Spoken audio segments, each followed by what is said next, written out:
Ice crystals violently crept across the inside of the window panes, sealing the powerless cabin in a tomb of sub-zero darkness.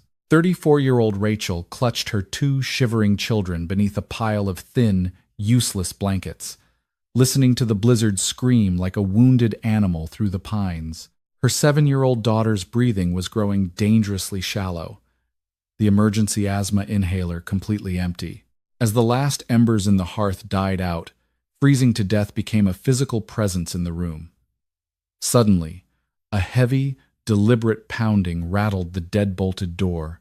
Out of the blinding, lethal whiteout stepped a towering, frost-covered stranger and a heavily scarred, muscular German shepherd. "Come with me," the man commanded, his deep voice slicing right through the roar of the storm.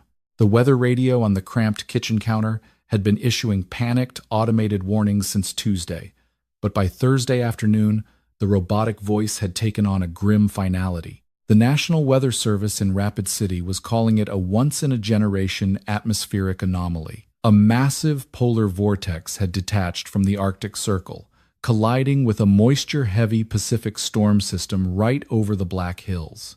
Sarah Jenkins stood by the sink, gripping the porcelain edge so tightly her knuckles turned a stark white. She looked out the window at the towering ponderosa pines surrounding their isolated, run-down rental cabin. The sky wasn't just gray. It was a bruised, heavy purple, sagging under the weight of the impending snow. It was 3 o'clock in the afternoon, but it looked like midnight. 2 years ago, Sarah wouldn't have been in this rotting, drafty cabin 20 miles outside of Deadwood. 2 years ago, she lived in a warm, comfortable suburban home in Sioux Falls. That was before her husband, Michael, a veteran firefighter with Rescue Company 4, had gone into a collapsing commercial warehouse fire to pull out 2 trapped teenagers. He saved them both, but the roof gave way before he could make it out. The city had given him a hero's funeral, complete with bagpipes and a folded flag.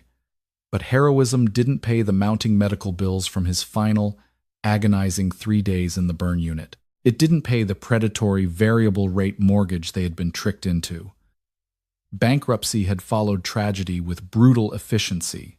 Now, she was a 34-year-old widow working remote data entry, hiding from the world in the cheapest rental she could find, trying to keep her broken family together. "Mom?" Sarah blinked, shaking away the memory of the hospital monitors.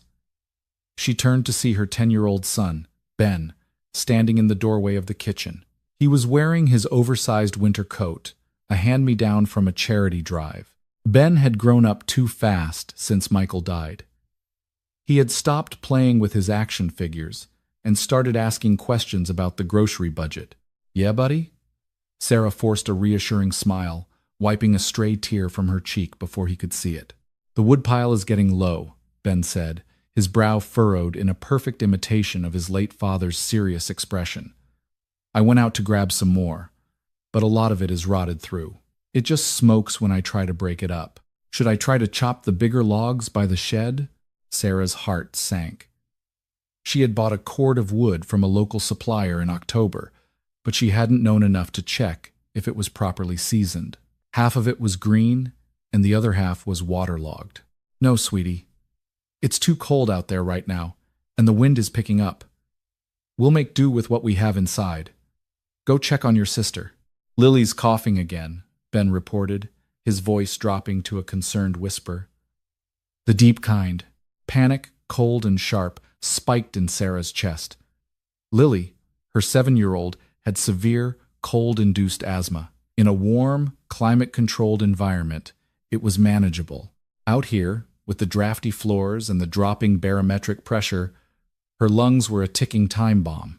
Sarah rushed into the living room. Lily was huddled on the threadbare sofa, wrapped in a faded quilt. Her small chest heaved with effort, producing a wet, rattling wheeze. Her pale skin had a frighteningly translucent quality to it. "Hey, baby girl," Sarah murmured, kneeling beside the couch and pressing a hand to Lily's forehead. It was cold and clammy. "Let's do a treatment." Sarah grabbed the nebulizer machine from the coffee table. She measured out the albuterol solution with trembling hands, praying they wouldn't lose power. She plugged the machine into the wall outlet and flipped the switch. The loud, vibrating hum filled the room, a comforting sound of modern medicine holding the elements at bay. She placed the mask over Lily's face. "Just breathe normal, honey. Nice and easy." As Lily inhaled the mist, Sarah looked up at the ceiling lights. They flickered, once, twice. Then, a low, resonant boom echoed from the valley below, like a cannon shot, a transformer blowing out. The nebulizer died instantly. The lights vanished. The only sound left was the rising shriek of the wind outside. "Mom?" Ben's voice came from the dark kitchen, laced with genuine terror. Sarah stared at the silent nebulizer machine, the liquid medicine pooling uselessly at the bottom of the plastic cup. She looked at the digital thermostat on the wall. Its screen was blank. The electric baseboard heaters, their primary source of warmth, were now nothing but dead metal. "It's okay," Sarah lied, her voice cracking in the sudden, oppressive silence. "It's going to be okay. Ben, go get the flashlights. We're going to build a fire." Outside, the first wave of the blizzard slammed into the cabin. The walls groaned under the sheer force of the impact. The temperature, already sitting at a bitter 10 degrees Fahrenheit, began to plummet toward a life-threatening 30 below. The gathering storm had arrived, and they were entirely unprepared. By 9 p.m., the inside of the cabin felt indistinguishable from the outside. The storm had escalated from a blizzard into a blinding, deafening whiteout. The snow wasn't falling. It was being driven sideways at 60 miles an hour, effectively sandblasting the siding of the fragile structure. The fire in the hearth was a pathetic, smoking heap. Sarah had burned through the last of the dry kindling and was now desperately feeding it pages from her paperback novels and the legs of a wooden dining chair she had smashed with a hammer. The green wood hissed and spat, producing thick, acrid smoke that stung their eyes and settled near the ceiling, but it offered almost zero radiant heat. "Mom?" "It's so cold," Ben whispered. His teeth were chattering so violently he could barely form the words. He was huddled on the floor right in front of the fireplace, holding his little sister tight against his chest. Sarah was on her knees, desperately blowing into the embers, her lungs burning from the smoke. She was wearing 2 pairs of sweatpants, 3 long-sleeve shirts, and her winter coat, yet she could feel the cold sinking deep into her bones, numbing her joints. She looked at her children. They had pulled every blanket, towel, and piece of clothing they owned off the beds and piled them into a makeshift nest in front of the hearth. Lily wasn't complaining about the cold anymore. That was what terrified Sarah the most. The 7-year-old was dangerously lethargic, her eyes half closed. Her breathing was a horrific, mechanical wheeze that seemed to echo in the dark, smoky room. "I know, baby. I know," Sarah gasped, grabbing another piece of the shattered dining chair and shoving it into the smoldering pile. She turned to Lily. "Lily? Honey, look at Mommy." Lily's eyelids fluttered. Her lips had taken on a faint, terrifying shade of blue. She tried to take a deep breath, but it caught in her chest, resulting in a weak, breathless cough. Sarah grabbed the emergency albuterol inhaler from her pocket. It was practically empty. She had used the last measured dose hours ago. She shook it frantically, pressing it to Lily's lips and pushing down on the canister. A pathetic, tiny hiss escaped. It wasn't enough to reach the lungs. "Come on, come on, come on," Sarah sobbed, throwing the useless plastic inhaler across the room. It bounced off the wall with a hollow clatter. She pulled her cell phone from her pocket. The screen illuminated her panicked face. No service. The cell towers on the ridge must have frozen or lost their backup generators. The landline had been dead since the power went out. They were completely, utterly cut off from the rest of humanity. No ambulance could make it up their winding, unplowed mountain road even if she could call one.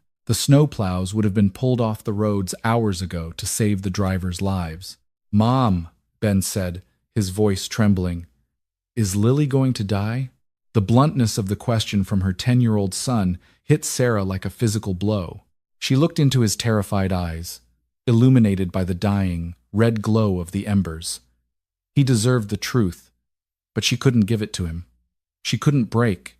"No," Sarah said fiercely, grabbing Ben by the shoulders. "No one is dying tonight. Do you hear me, Ben? We are going to make it." But as she said the words, the wind howled louder, rattling the windowpanes so violently, Sarah thought the glass would shatter inward. A fine mist of powdery snow was actually blowing through the microscopic cracks in the window frames, settling on the floor like dust. The temperature inside the cabin had to be in the single digits. Hypothermia was setting in. Sarah noticed her own fingers were stiff and uncoordinated. Her mind felt sluggish, her thoughts moving through molasses. She crawled over to the children and pulled them both into her lap, wrapping her arms around them, trying to transfer whatever core body heat she had left into their small frames. "Let's play a game," Sarah murmured, rocking them back and forth. "Let's pretend we're on a beach. In Florida. Remember when Dad took us to Clearwater? The sand was so hot it burned the bottoms of our feet." She closed her eyes, trying to visualize the sun, but all she could see was the crushing, suffocating darkness and the blue tint of her daughter's lips. She laid her cheek against the top of Lily's head. The little girl's hair was cold to the touch. Sarah began to pray. She wasn't a deeply religious woman, but she begged. She bargained with whatever entity was listening in the roaring dark. She offered her own life in exchange for the warmth of the sun on her children's faces just one more time. She prayed to her dead husband, Michael, begging him to pull some strings on the other side. "Please," she thought, her tears freezing on her cheeks. "Please, someone, anyone." Suddenly, the wind seemed to drop for a fraction of a second. In that tiny lull, a sound cut through the cabin. Thump. Sarah's eyes snapped open. She held her breath. Thump. Thump. It was heavy. Deliberate, coming from the heavy oak front door. Ben jerked his head up. "What was that?" "Shh," Sarah commanded. Bang, bang, bang. Someone or something was pounding on the door. It wasn't a tree branch. It was rhythmic, intentional. A spike of primal fear shot through Sarah. They were miles from the nearest neighbor. Who would be out in a storm that was actively killing people? Her mind raced to dark places, escaped convicts from the state penitentiary, desperate looters, someone driven mad by the isolation. "Stay here," Sarah whispered to Ben, untangling herself from the blankets. She stood up, her legs stiff and painful. She walked to the kitchen and grabbed a heavy cast-iron skillet from the counter, gripping the handle tightly. She crept toward the front hallway. The door rattled violently in its frame, not from the wind, but from a massive physical force hitting it from the outside. "Who's there?" Sarah screamed, her voice hoarse and raw. The pounding stopped. For a moment, there was only the shriek of the blizzard. Then, a voice boomed from the other side of the heavy wood. It was deep, calm, and possessed a terrifying authority that easily cut through the roar of the wind. "Open the door. You have less than an hour before the roof of this structure fails." Sarah froze, the cast-iron skillet trembling in her grip. Her mind, sluggish from the creeping hypothermia, struggled to process the voice. The roof is going to fail? She looked up at the ceiling. The heavy wooden beams were groaning. A constant, strained creaking she had subconsciously tuned out over the last few hours. "I have a gun!" Sarah lied, her voice pitching up in panic. "Go away, lady," the deep voice replied, completely devoid of fear or urgency. "If I wanted to hurt you, I would have just kicked the door off its hinges. Look out the window." Sarah hesitated, then took 2 cautious steps to the narrow window beside the door. She rubbed the heavy layer of frost away with her sleeve and peered out into the blackness. The exterior porch light was dead, but in the ambient glow of the snow, she saw a silhouette. It was a massive figure, standing well over 6 feet tall, broad-shouldered and imposing. But what made Sarah's breath catch in her throat wasn't the man. It was what was sitting perfectly still beside him, a dog. But calling it a dog felt inadequate. It was a massive German shepherd, built like a wolf, staring intensely at the door. Despite the hurricane-force winds and the sub-zero temperatures driving ice into its face, the animal didn't flinch. It sat in a perfect, disciplined heel. "My name is David Hayes," the man yelled through the door. "I live in the fortified cabin 3 miles up the ridge. I was tracking the pressure drop. This structure wasn't built for a snow load like this. The trusses are snapping. Open the door before the dead weight collapses on you." As if on cue, a loud, violent crack echoed from the attic above the living room. Dust and insulation rained down from the ceiling fixtures. Ben screamed from the other room. Sarah didn't think anymore. Survival instinct took over. She threw the deadbolt and turned the heavy brass knob. The wind instantly slammed the door inward, violently knocking Sarah backward onto the floor. A massive wave of snow and blindingly cold air blasted into the hallway. Stepping through the threshold, pushing the door shut against the gale-force wind with one massive, gloved hand, was David Hayes. He looked like a ghost born of the storm. He was clad in advanced, tactical-grade winter gear, white and gray camouflage Gore-Tex, heavy insulated boots, and a thick balaclava pulled down around his neck. Snow and ice were caked into his dark, neatly trimmed beard and his eyebrows. His face was weathered, hardened by elements and experiences Sarah couldn't begin to guess at. But his eyes were what struck her most. They were a pale, piercing gray, incredibly calm, scanning the interior of the cabin with rapid, calculating precision.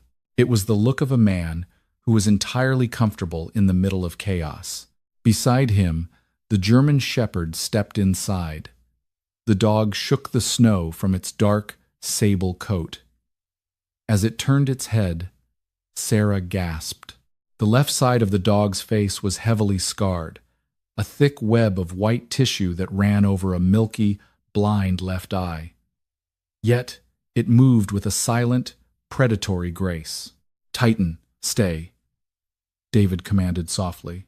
The dog instantly dropped to the floor, crossing its massive front paws, its one good, intelligent brown eye fixing on Sarah. David looked down at Sarah, who was still sprawled on the floor, clutching the skillet. He didn't offer a hand to help her up. He didn't waste time on pleasantries. "Are you injured?"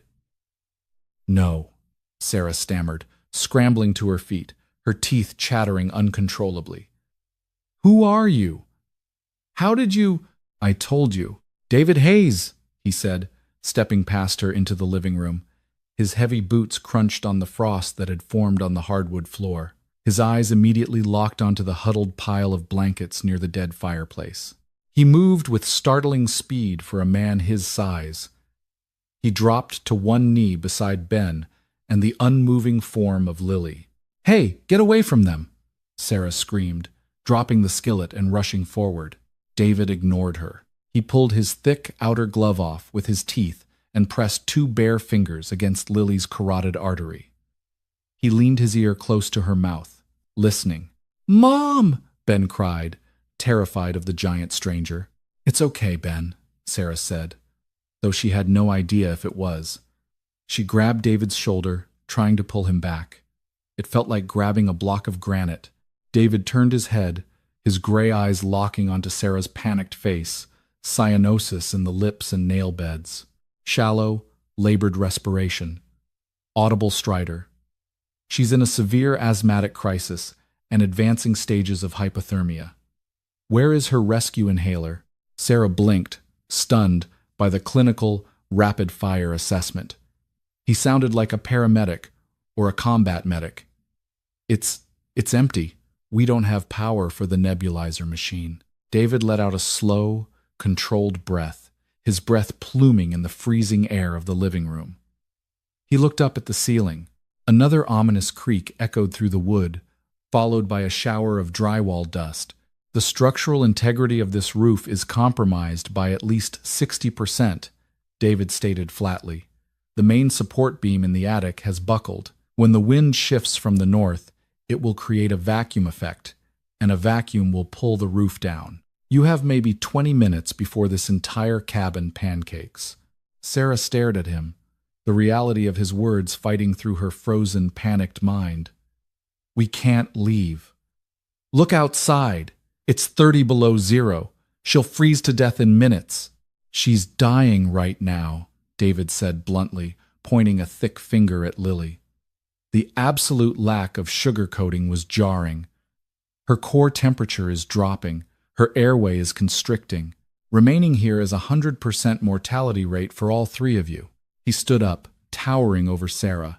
He unzipped his heavy tactical parka. Underneath, he wore a highly specialized, battery-heated vest over a thick woolen sweater. My property is fully off-grid, David said, his tone shifting into a commanding, authoritative cadence that left no room for argument. It's a reinforced subterranean build. Independent geothermal heating, military-grade medical supplies, oxygen tanks, and intravenous steroids. I can stabilize her airway, but we have to move now. Sarah's mind was spinning. A subterranean build? Military medical supplies? Who the hell was this guy? You? You walked 3 miles in this? How? Why? David looked at her for a long second. The hard lines around his eyes softened just a fraction. He had served 15 years in Naval Special Warfare Command, SEAL Team 6. He had seen fear in the eyes of hostages in Yemen, in the faces of rookies in the Korangal Valley. He knew the look of a human mind pushed to the absolute edge of breaking. He saw it in Sarah now. He didn't tell her that he had been watching her cabin through a thermal optical scope for 2 days, knowing the structure wouldn't hold. He didn't tell her that he had almost convinced himself to stay in his warm bunker, to let nature take its brutal course, to ignore the world he had isolated himself from after a disastrous extraction in Afghanistan left his team dead and his canine partner severely wounded. He just looked at the dying little girl, and a ghost of his past, a memory of a promise he had made long ago, forced his hand. I walked because I had to, David said softly. Then his voice hardened back into steel. We have a 1-mile hike to my tracked snowcat. I had to leave it at the bottom of the ridge because the tree falls blocked the trail. It will be the hardest mile of your life. She can't walk a mile, Sarah cried, pointing at Lily. She can't even stand. David didn't hesitate. I'm carrying her. You will carry the boy if he falls behind. Titan will break trail and navigate. David reached into his tactical vest and pulled out a heavy, foil-lined emergency bivy sack. He shook it open with a loud crinkle. Wrap her in this. It will reflect her remaining body heat. He looked at Sarah, holding her terrified gaze with his own unblinking gray eyes. The command he issued next wasn't a request. It was an order forged in the fires of 100 combat zones. Come with me, the ex-Navy SEAL said, or stay here and die. There was no time to pack bags or gather sentimental belongings. David Hayes moved with the ruthless efficiency of a man who had spent his adult life making split-second decisions in hostile territory. He scooped Lily up, wrapping her fragile, shivering body in the reflective Mylar emergency bivvy, and then hoisted her against his broad chest, zipping his oversized tactical parka halfway up to shield her from the wind. Take this, David ordered, shoving a coiled length of 550 paracord into Sarah's trembling hands.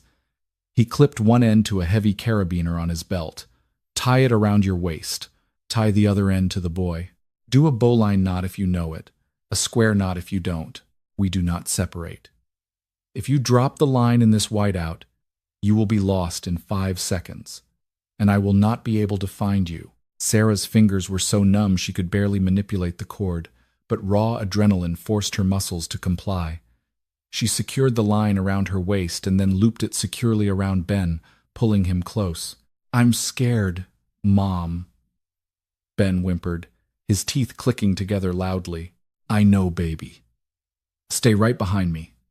Don't let go of my coat." David pulled his balaclava up over his nose and adjusted his snow goggles. He looked down at the massive, scarred German shepherd sitting at his feet. Tighten. Point. Break trail. The dog let out a low huff, standing up and shaking off the tension. He didn't look like a pet. He looked like a soldier awaiting a mission brief. David threw open the front door. The wind howled in protest, driving a wall of snow into the hallway. "Move!" he bellowed. They stepped off the rotting wooden porch and plunged into the abyss. The snow was easily 3 feet deep, with drifts piling up to 5 feet against the tree lines. As soon as Sarah's boots hit the powder, the cold bit through her layered sweatpants like a swarm of angry hornets. The sheer force of the wind nearly knocked her flat, but the paracord snapped taut, tethering her to the immovable anchor that was David Hayes. They hadn't made it 30 yards when a sound like a freight train violently derailing echoed behind them. Sarah whipped her head around, squinting through the driving snow. Barely visible in the gloom, the roof of their rental cabin simply vanished. The main support beam had finally sheared under the immense weight of the ice and snow. The walls buckled outward with a sickening crunch, and the entire structure pancaked into the foundation, sending a massive plume of white powder into the air. If David hadn't knocked on their door, they would be buried under 3 tons of splintered lumber and ice right now. "Keep moving!" David roared over his shoulder, feeling the slack in the line. "Do not look back." The trek was a waking nightmare. The Black Hills topography was punishing even in the summer, full of jagged ravines and steep, uneven inclines. In a historic blizzard, it was a death trap. Every step required monumental effort. Sarah had to physically lift her legs out of the deep snow, dragging Ben along behind her. Her lungs burned with every breath of the sub-zero air, feeling as if she were inhaling shattered glass.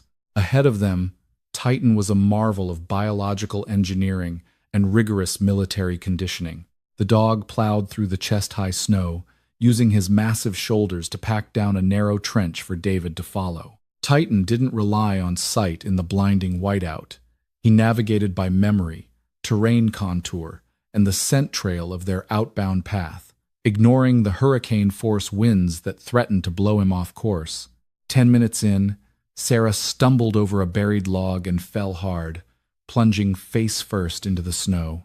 The freezing moisture instantly caked onto her eyelashes and lips. She tried to push herself up, but her arms felt like lead. A dark, seductive wave of exhaustion washed over her. "Just a minute," her freezing brain reasoned. "Just rest for 1 minute." The line yanked hard. David was beside her in an instant. He didn't offer words of comfort. He grabbed the scruff of her winter coat and hauled her roughly to her feet. "You do not stop," David shouted, his face inches from hers, his gray eyes burning through the frosted lenses of his goggles. "Hypothermia is a liar. It tells you to sleep. If you close your eyes, your children are orphans." It was the harsh, brutal candor she needed. The mention of her children being orphaned spiked her heart rate, flooding her system with a fresh, desperate wave of cortisol. She grabbed Ben's hand tightly and forced her frozen legs to take another step. They marched for what felt like hours, though it was likely only 45 minutes. The darkness was absolute, save for the narrow, bouncing beam of a tactical flashlight mounted to David's shoulder harness. Inside David's coat, Lily had gone terrifyingly silent. Finally, the terrain leveled out at the base of a steep, rocky ridge. The wind shifted slightly, blocked by the towering limestone cliffs. "Hold," David commanded. Titan stopped, his ears swiveling.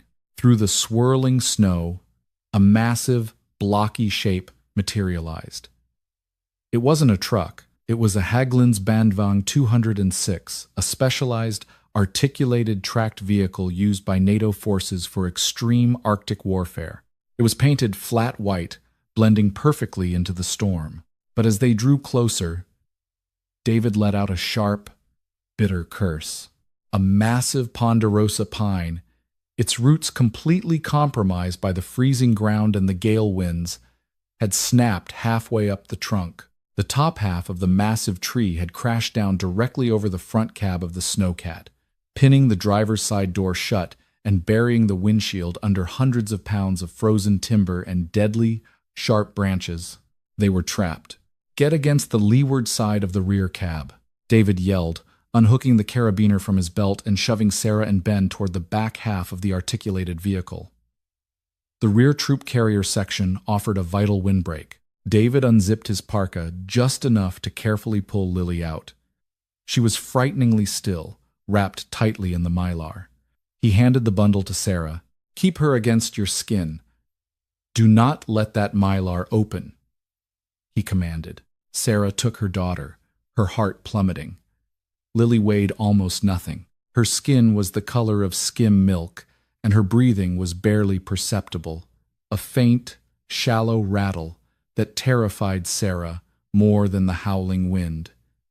"David, she's not waking up! She's so cold!" "I know," David said grimly. He turned to the massive pine tree pinning the cab.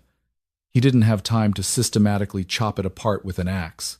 He reached around to a sheath strapped to his tactical backpack and unsheathed a specialized folding survival saw, the kind issued to SARE survival, evasion, resistance, and escape instructors. Titan. Guard. The German shepherd immediately positioned himself between Sarah and the howling wilderness, his good eye scanning the tree line, his body radiating a surprising amount of heat. David scrambled up the slick, metal treads of the Snowcat. He didn't attack the thickest part of the trunk. That would take hours. Instead, he identified the primary load-bearing branches that were wedged against the reinforced roof of the cab. With powerful, rhythmic strokes, he began sawing through the frozen wood, sawdust, mixed with the driving snow. In the shelter of the rear cab, Sarah rocked Lily, tears streaming down her face and instantly freezing to her cheeks. She looked at Ben, who was huddled against her side, his eyes wide and vacant from shock. "Ben, look at me," Sarah yelled over the wind, shaking him gently. "We're almost there. He's going to get us inside. You're doing so good, buddy." Snap. Crash. David kicked the severed branch away, freeing the driver's side door. He threw his weight against the heavy handle, yanking the door open. The interior dome light flickered on a beautiful, miraculous beacon of amber light in the desolate blackness. "In. Now," David roared, jumping down into the snow. Sarah scrambled forward, clutching Lily, while Ben crawled up behind her. The inside of the cab was stripped of luxuries, just heavy vinyl seats, a massive dashboard of toggle switches, and exposed metal plating. But it blocked the wind, and compared to the outside, it felt like a sanctuary. David climbed into the driver's seat and slammed the heavy door shut. The sudden silence in the cab was deafening. The storm outside was reduced to a muffled, continuous roar against the reinforced glass. David immediately reached for a series of switches on the dash. He flipped 3 toggles and hit a heavy, rubberized ignition button. The massive turbo-diesel engine under the floorboards grumbled, choked, and then roared to life with a deep, vibrating thrum. He cranked the auxiliary heater to maximum. "Put her on the passenger seat," David ordered, twisting around to grab a heavy, olive-drab medical kit from the back. Sarah laid Lily down gently. The little girl's chest was barely moving. "She's not breathing right," Sarah panicked, her hands hovering over her daughter. "The asthma. Her airways are locked up." David unzipped the med kit. It wasn't a standard civilian first aid box. It was a military-issue trauma bag. He pulled out a small, pre-filled auto-injector. "This is an epinephrine microdose," David said, his voice surprisingly calm, the clinical detachment returning. "It's designed for anaphylaxis, but it will force her bronchial tubes open and kickstart her heart rate." I need to administer it into the vastus lateralis muscle, her outer thigh. Hold her leg steady. Sarah didn't argue. She trusted this terrifying, capable stranger completely. She gripped Lily's thigh through her sweatpants. David didn't hesitate. He bypassed removing her clothes entirely, pressing the orange tip of the auto-injector hard against Lily's outer thigh through the fabric. A loud click echoed in the cab as the spring-loaded needle deployed.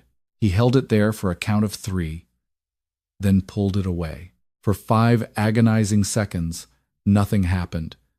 The cab began to warm up slightly, the vents blasting hot, dry air. Then Lily's back arched. She let out a sudden, violent gasp, followed by a wet, productive cough. Her eyes flew open, wide and terrified, but she was pulling air into her lungs. The terrible blue tint on her lips began to slowly fade. Sarah collapsed against the dashboard, sobbing uncontrollably, burying her face in her hands. David didn't smile, but he let out a long, slow breath, his rigid shoulders dropping a fraction of an inch. He reached back and pulled a heavy wool blanket from a storage net, tossing it over Ben in the back seat. He whistled sharply, and Titan leaped through the passenger side door before David slammed it shut again. "She'll crash from the adrenaline in about 20 minutes, David said, shifting the massive vehicle into gear. "But it buys us enough time to get up the mountain. Strap yourselves in. The incline is steep, and the tracks are going to slip on the ice pack." As the Haglunds lurched forward, its massive rubber tracks biting into the snow and grinding over the remnants of the fallen pine tree, Sarah finally looked at David in the dim light of the dashboard. He was staring straight ahead through the windshield wipers, his jaw set. As he gripped the steering yokes, Sarah saw his hands. They were heavily scarred, identical to the thick, white burn tissue that had covered her late husband Michael's arms in his final days. "Why did you come for us?" Sarah asked, her voice barely a whisper above the roar of the diesel engine. "You could have stayed in your bunker. You didn't know us." David's pale gray eyes flicked to her for a second before returning to the whiteout ahead. He didn't answer immediately.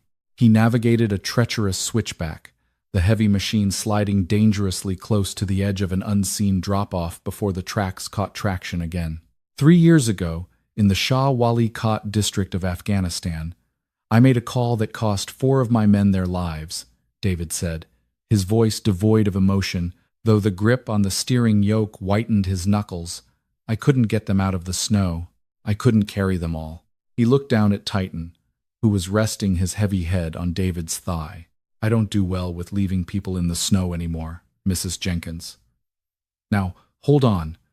The trail ends here." With a violent lurch, David steered the massive snowcat off the established logging road, pointing the nose directly up the steep, untamed side of the mountain, driving straight into the heart of the storm.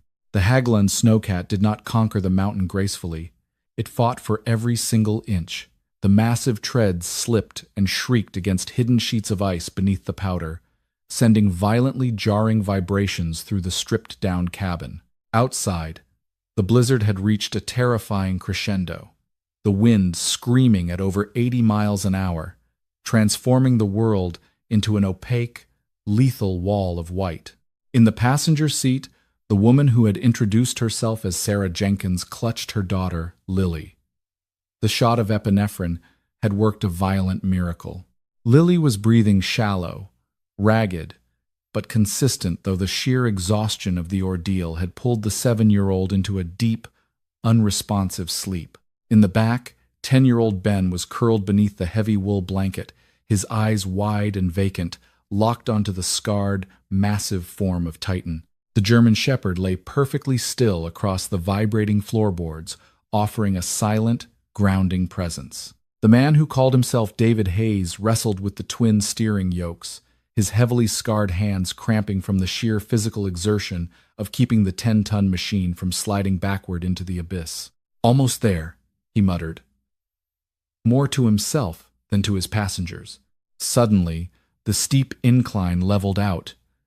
Through the windshield, there was nothing but a sheer, vertical face of solid limestone, completely blocking their path. "There's nowhere left to go!" the woman cried out, panic flaring hot in her chest again. It's a dead end. The man didn't answer. He reached up to a modified console, bolted to the ceiling of the cab, and flipped a guarded toggle switch, pressing a sequence of illuminated buttons. For a terrifying 5 seconds, nothing happened. The wind battered the snowcat, threatening to tip it over. Then, a deep, subterranean grinding noise vibrated through the tracks. Directly in front of them, a massive section of the limestone cliff face, easily 12 feet high and 15 feet wide, began to move. It wasn't rock at all. It was a heavily reinforced, hydraulically operated steel blast door, expertly camouflaged with a layer of synthetic resin and local stone to blend flawlessly into the mountain. As it retracted inward and slid to the side, a flood of brilliant, warm, artificial light spilled out into the howling blizzard. He drove the snowcat forward, crossing the threshold. The moment the vehicle cleared the entrance, he hit the ceiling button again. The massive door ground shut behind them with a definitive, airtight thud, instantly slicing off the roar of the storm. The silence that followed was so absolute it made the woman's ears ring. They were inside a sprawling, cavernous garage carved directly into the bedrock. The walls were smooth, reinforced concrete. Thick bundles of conduit ran along the ceiling, and the deep, rhythmic thrum of heavy-duty geothermal generators vibrated through the floor. It was warm, at least 70 degrees. "Get them out," the man ordered, killing the diesel engine and unbuckling his harness. "Follow the yellow line on the floor. First door on the right." She didn't hesitate. She threw open the heavy door of the cab, the sudden rush of warm air feeling like a physical embrace. She carried Lily, while Ben scrambled out behind her, his legs shaking so badly he could barely stand. Titan hopped down effortlessly, immediately taking up a flank position beside Ben, nudging the boy's hand with his wet nose to keep him moving. They followed the painted yellow line past rows of neatly stacked, military-grade storage crates, water purification tanks, and a rack of heavy tools. The woman pushed through the first door on the right and stopped dead in her tracks. It wasn't a living room. It was a fully functional, state-of-the-art medical triage bay. Stainless steel counters, bright surgical lights overhead, a cardiac monitor, and a locked pharmacy cabinet lined the walls. In the center of the room sat a hospital bed with crisp, clean sheets. "Put her on the bed," the man commanded, striding into the room right behind them. He had stripped off his heavy parka, revealing a tactical vest over a dark shirt, his heavily muscled arms corded with tension. She laid Lily down gently. He immediately moved to the head of the bed, pulling a clear plastic oxygen mask from a wall-mounted dispenser. He slipped it over Lily's pale face and twisted a valve on the wall. A soft hiss filled the room. "Pure oxygen," he explained, his hands moving with rapid, practiced precision. He pulled an IV bag of saline from a heated warming drawer, tore open a sterile needle, and expertly found a vein in Lily's small, dehydrated arm. She's severely dehydrated, and her blood oxygen dropped dangerously low. The EpiPen opened her airways, but the crash is coming. The saline will stabilize her blood pressure, and I'm pushing a dose of liquid corticosteroid to stop the lung inflammation. The woman watched, mesmerized and terrified, as he injected a clear fluid into the IV line. Within minutes, the terrifying blue tint completely vanished from Lily's fingernails and lips, replaced by a healthy, flush pink. The erratic jerking of her chest smoothed out into a deep, rhythmic breathing pattern. For the first time in 48 hours, the woman realized her daughter was actually going to survive. Her knees buckled. She didn't fall to the floor. The man caught her by the arm, his grip like a steel vise, and easily deposited her into a padded rolling chair. "Breathe," he ordered softly. He turned to a small kitchenette area in the corner of the medbay, poured a mug of hot, sweetened tea from a thermos, and pressed it into her trembling hands. "Drink. The sugar will help with the shock." He looked at Ben, who was standing awkwardly in the corner, his teeth still chattering slightly. "Titan," the man said. "Couch. The massive German shepherd immediately trotted over to a small leather sofa in the corner and jumped up, looking at Ben expectantly. "Go sit with him, son," the man said, his voice dropping its sharp, commanding edge. "He's a thermal heater with a heartbeat. He'll warm you up." Ben practically dove onto the couch, burying his face in the dog's thick, warm neck. Titan let out a contented sigh and wrapped a heavy paw over the boy's legs. The woman sat in the chair, sipping the scalding, sweet tea, letting the profound safety of the bunker wash over her. She watched the man check Lily's vitals one last time before turning away to organize his medical supplies. Who was this man? He had a multi-million-dollar subterranean fortress, military medical training, and a combat-trained dog. He had risked his life to march into a catastrophic blizzard just to pull her family from a collapsing cabin. Mr. Hayes. He stopped wiping down the stainless steel counter and looked at her, his pale gray eyes unreadable. "David is fine." "David," she corrected. I don't know how I will ever repay you. If you hadn't come, I was tracking the storm front. I knew the cabins in the valley weren't rated for this snow load," he said smoothly, a little too rehearsed. It was the right thing to do. But the woman, whose life had been violently ripped apart 2 years ago, possessed a razor-sharp intuition born of trauma. She looked at his heavily scarred hands. She looked at the precise, almost obsessive way his equipment was arranged. And she looked at the way he had looked at her son, not with the pity of a stranger, but with a deep, heavy sorrow. "You're lying," she said softly. The man froze. He slowly placed the medical towel on the counter and turned to face her, his posture shifting instantly from a caregiver back to a soldier on alert. "Excuse me?" he said, his voice dangerously quiet. The woman set the mug of tea down on a tray. The warmth returning to her limbs seemed to clear the fog of fear from her brain. "You marched 3 miles in a historic, lethal whiteout. You knew exactly which cabin we were in. You knew exactly how many of us there were before you even opened the door.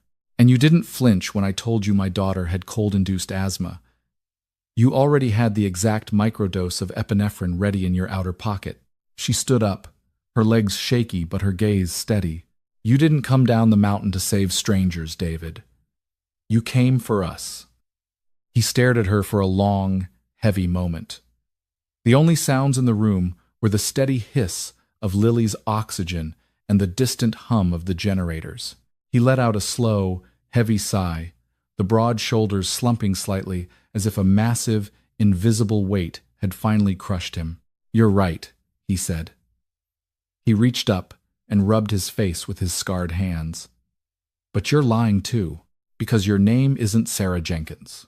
The woman gasped, stepping back as if she had been physically struck. Her heart slammed against her ribs. "How?" she whispered, terror bleeding back into her voice. "How do you know that?"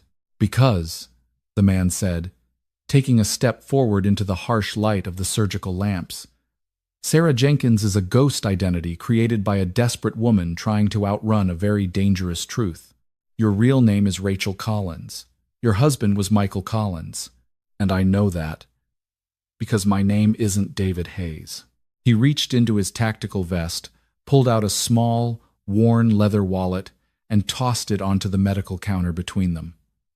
It fell open.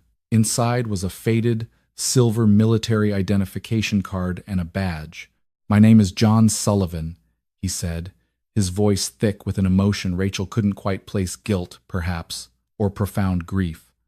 "I was a chief petty officer in naval special warfare, but for the last 3 years, I've been a contract operative for a joint federal task force, and I knew your husband, Rachel."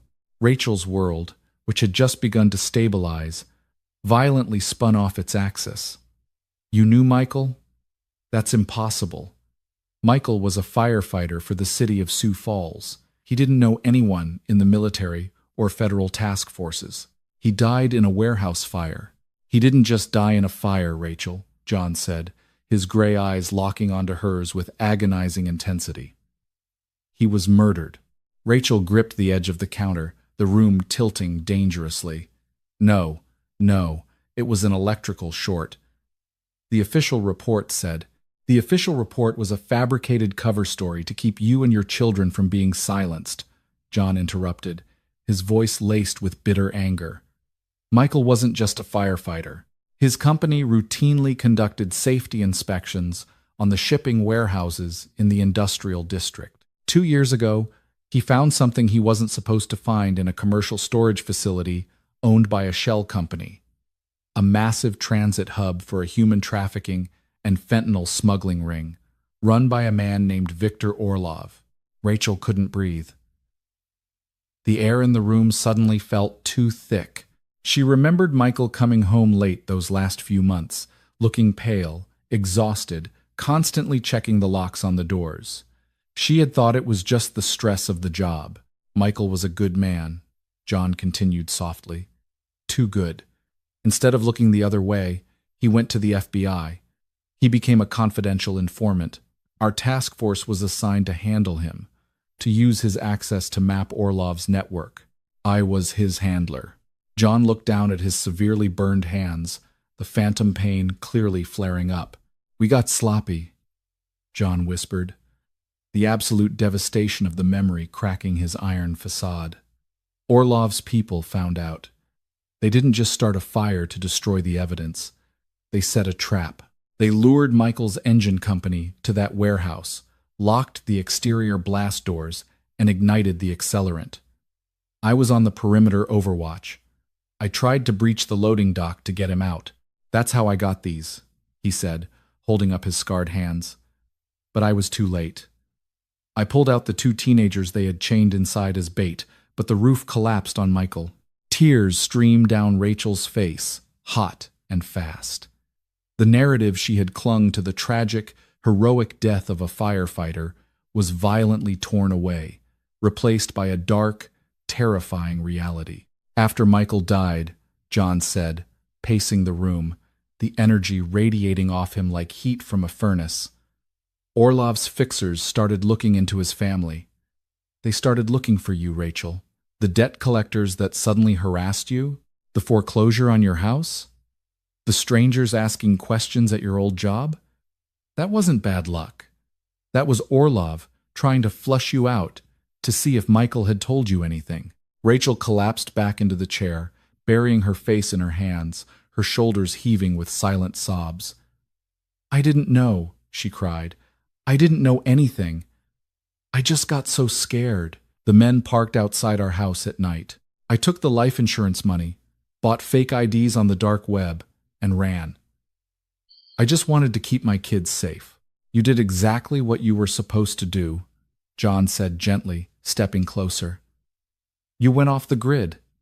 You became a ghost, but I never stopped looking for you. I promised Michael I would get Orlov, and I promised I would protect his family. It took me 18 months to track your digital footprint to this cabin in South Dakota. Why didn't you approach me? Rachel demanded, looking up, her eyes red and angry. Why hide up here in a bunker? Because if I made contact, and Orlov's men were watching me, I would have led them right to your front door, John explained. I bought this property under a shell corporation. I built this facility to watch the valley. I've been running overwatch on your cabin for 6 months, Rachel, making sure nobody came up that mountain looking for you. He looked toward the blast doors, as if he could see through the stone into the raging blizzard outside. But then the polar vortex hit, John said quietly. I watched the structural integrity of your cabin failing on the thermal cameras. I had to break protocol. I had to bring you in. Rachel looked around the high-tech medical bay, then at her sleeping daughter, and finally at her son, who was safely curled up with Titan. The man standing before her wasn't just a savior. He was the last remaining link to her dead husband, carrying a burden of guilt that matched her own profound grief. Before she could speak, a harsh, blaring alarm suddenly shattered the quiet hum of the bunker. It was a rhythmic, pulsing klaxon, accompanied by flashing red strobe lights along the ceiling conduit. John spun around, his hand instantly dropping to a sidearm holstered on his hip that Rachel hadn't even noticed. "What is that?" Rachel yelled over the alarm, fresh terror seizing her. "Is the door failing?" "No," John said, his voice dropping an octave, cold and lethal. He sprinted toward a computer terminal mounted on the wall and violently tapped the screen, pulling up a grid of thermal camera feeds from the exterior of the mountain. Rachel ran to his side, staring at the screen. The blizzard was a chaotic mess of white and gray noise on the monitors, but on one camera, positioned near the entrance they had just used, there were distinct, bright orange heat signatures. Not animals. Humans. 3 of them, and they weren't struggling through the snow. They were riding high-powered, military-grade snowmobiles, heavily armed, completely ignoring the lethal weather conditions as they converged directly on the blast door. John's pale eyes darkened into a terrifying storm of their own. He looked at Rachel, the mask of the regretful handler vanishing, replaced entirely by the ruthless Navy SEAL.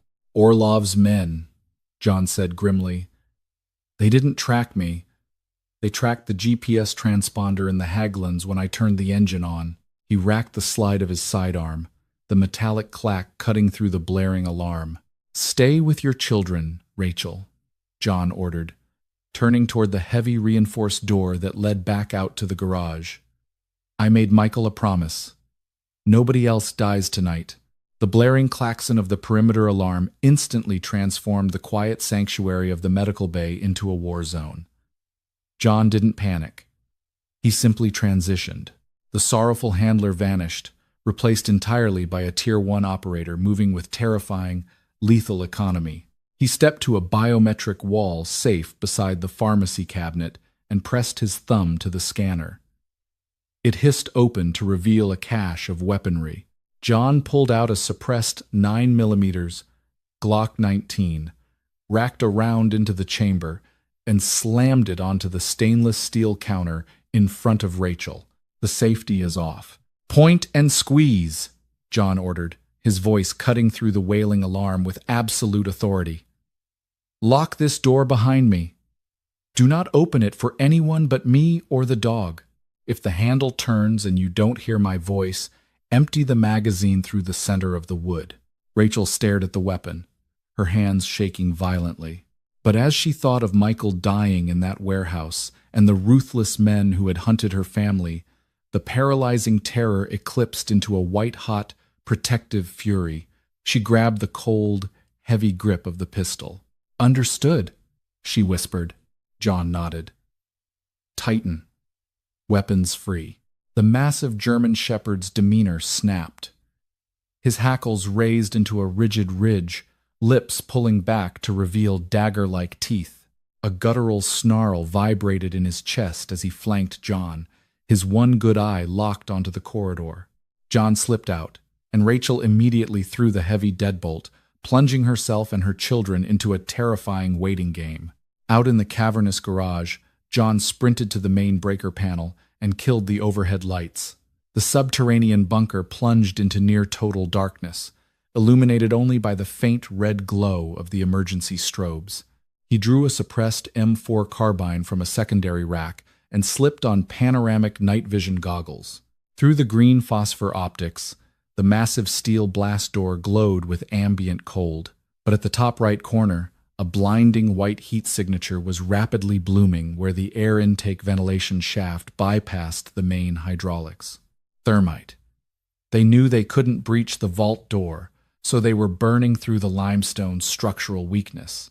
A catastrophic crunch echoed through the garage as the charge finished eating through the reinforced grating. The compromised rock gave way, sending a massive chunk of debris and a swirling vortex of freezing snow crashing to the concrete floor. 3 figures dressed in advanced white winter camo dropped through the jagged opening. They were equipped with short-barreled automatic weapons and thermal optics, Viktor Orlov's elite, non-existent mercenaries. The first mercenary swept his thermal scope across the dark garage. "Sweep for heat signatures. He's in here." John didn't give them a second to orient. Leaning around the frozen treads of the Haglund snowcat, he squeezed the trigger, 3 subsonic rounds hit the lead mercenary dead center, throwing him backward into a stack of crates. "Contact! Left flank!" The second mercenary screamed, unleashing a deafening volley of automatic fire that chewed through the snowcat's steel plating. "Titan, execute," John whispered into his headset. From the shadows, 110 pounds of engineered kinetic energy launched through the air. Titan slammed into the second mercenary's chest like a missile, his powerful jaws clamping down on the man's firing arm with bone-crushing force. The mercenary shrieked, falling backward under the dog's sheer weight. The squad leader spun toward his screaming comrade. Before he could aim his weapon at the dog, John popped up and fired twice, catching the heavily armored leader in the shoulder. Desperate and bleeding, the squad leader blindly hurled a cylindrical object toward the center of the garage. Flashbang. The concussive blast was deafening in the enclosed space, accompanied by a blinding magnesium flash that entirely washed out John's night vision. A high-pitched ringing pierced his ears, his equilibrium temporarily shattered. Ripping the useless goggles off, he blinked against the dancing spots. He could hear Titan finishing off the second mercenary, but the third man was gone. Through the ringing in his ears, John heard the heavy thud of combat boots sprinting down the hallway. Straight toward the medical bay, the muffled concussive boom of the flashbang vibrated through the floorboards. Rachel shoved Ben down beside Lily's bed. "Stay down. Don't move." Gripping the heavy 9mm pistol with both hands, she aimed directly at the center of the wooden door, her heart hammering a frantic rhythm against her ribs. Thump, thump, thump. Heavy footsteps approached. A shoulder violently slammed into the wood. The deadbolt groaned but held. "Open the door, Mrs. Collins," a thick, accented voice rasped. "Or I will shoot the hinges off and kill everyone inside." It wasn't John. The paralyzing terror she had lived with for 2 years evaporated, suddenly replaced by the violently protective instinct of a cornered mother. John's words echoed in her mind. "If the handle turns and you don't hear my voice." The brass doorknob jiggled, then began to twist. Rachel didn't hesitate. She squeezed the trigger. The gunshot was deafening. She forced her hands down against the recoil and fired again and again. 3 9mm rounds punched through the wood. A sharp cry of pain echoed from the hallway as a heavy body stumbled backward. Rachel fired twice more until the gun clicked empty. Silence descended, heavy and suffocating. Then, a heavy boot violently kicked the weakened wood. The door swung open. The mercenary squad leader stood framed in the doorway, his white camouflage stained crimson. Desperate, he raised his rifle with his one good arm, pointing it directly at Rachel. Before he could fire, a massive shadow materialized behind him. Titan leaped. The German shepherd's jaws clamped around the back of the mercenary's neck, driving him face first into the doorframe with a sickening crunch. The rifle fired harmlessly into the ceiling as the man collapsed. John stepped over the body a second later, his M4 raised. Seeing Rachel standing over her children with the empty pistol, he slowly lowered his weapon. "Target neutralized," he rasped. "It's over, Rachel." The adrenaline drained from her system. Rachel dropped the gun and collapsed to her knees, pulling Ben into a crushing hug. John slid down the wall to sit on the floor, while Titan rested his heavy head on John's lap. The siege was over. By 8 a.m., the polar vortex had finally broken, revealing a brilliant blue sky. Inside the garage, John hit the manual override, and the massive steel blast doors ground open to show the pristine, snow-covered valley. The rental cabin was entirely gone. Rachel walked up beside him, handing him a mug of coffee. "What happens now? We can't stay here. He'll just send more men." "No, we can't," John agreed, his pale eyes hardening with resolve. "But we aren't running anymore. I just got off the SatLink with my task force. A tactical extraction team will be here in under an hour." He looked at the wreckage of the mercenaries. They brought hard drives on their snowmobiles, GPS logs, encryptions, the physical proof Michael died for. Orlov spent 2 years hunting you in the dark. Now, we bring him into the light. Rachel took a sip of her coffee. For the first time since Michael died, she didn't feel hunted. She felt dangerous. "Let's go get him," she said. Behind them, Titan let out a sharp, affirmative bark. The storm may have broken, but the true battle for justice had just begun. Rachel and John's harrowing escape from the blizzard wasn't just a fight against nature. It was a defiant stand against the shadows of their past. They survived the freezing night and the lethal mercenaries, proving that a mother's fierce love and a soldier's